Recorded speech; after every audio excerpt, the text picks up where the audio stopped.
Alors, bonjour à tous. Aujourd'hui, je vais vous parler de la Pegasus Plus.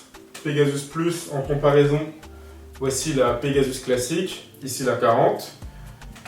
Je reviens sur ce modèle, Pegasus Plus, plus d'amorti, plus de légèreté, plus de dynamisme également. En somme, plus de performance. Maintenant, à qui s'adresse-t-elle? Pour quel type de run? Et est-ce que ce modèle vaut le coup? Ça va dépendre de vous et vous le verrez en fin de vidéo.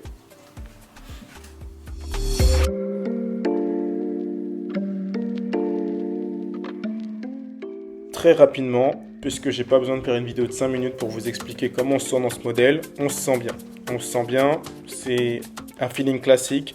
C'est pas une chaussure à plaque carbone, vous n'êtes pas propulsé vers l'avant à chaque foulée, mais vous gardez cette stabilité. Le mesh est bon, le Flyknit bien travaillé avec un renfort au niveau des extrémités.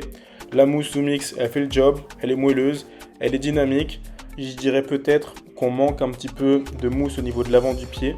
D'ailleurs, je vous mets les caractéristiques histoire que vous puissiez un petit peu voir et suivre ce que je suis en train de dire.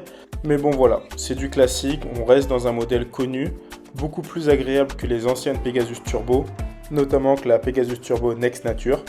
Pour le rappel, c'était l'ancien nom de la Pegasus Plus. Une Pegasus boostée, donc plus légère, plus dynamique et plus performante.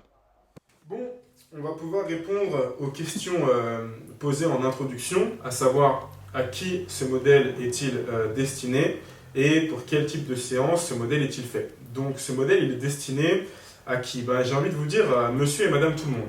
On reste sur une daily trainer, on n'est pas sur une chaussure à plaque carbone, ça reste quand même relativement classique en termes de sensations au pied. C'est pas un modèle ultra agressif, par contre on retrouve des qualités un petit peu chaussures performantes, j'ai envie de vous dire, de la légèreté, de l'amorti, du dynamisme.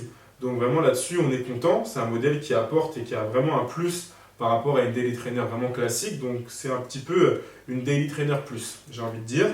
Et puis après, pour quel type de séance ce modèle est-il fait? Il est fait un petit peu pour les séances, j'ai envie de dire tempo run fractionné, séance vraiment où on met un petit peu d'allure, mais voilà, ça reste une chaussure quand même, j'ai envie de dire intensité modérée, intensité moyenne, moyenne forte. Intensité faible, j'ai envie de dire les sorties très lentes, j'aurais recommandé davantage des chaussures avec plus d'amorti, avec plus de maintien, avec plus de stabilité. Et les sorties où l'intensité est maximale, notamment lors d'une course, il y a des modèles plus performants.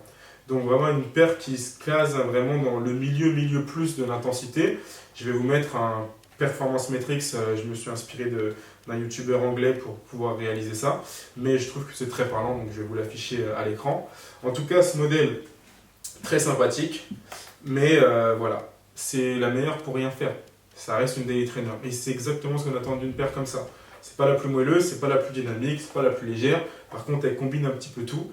Et c'est un modèle dans lequel on se sent bien. S'il y a une paire à mettre dans une valise parce que vous partez en vacances, ça reste un modèle très intéressant.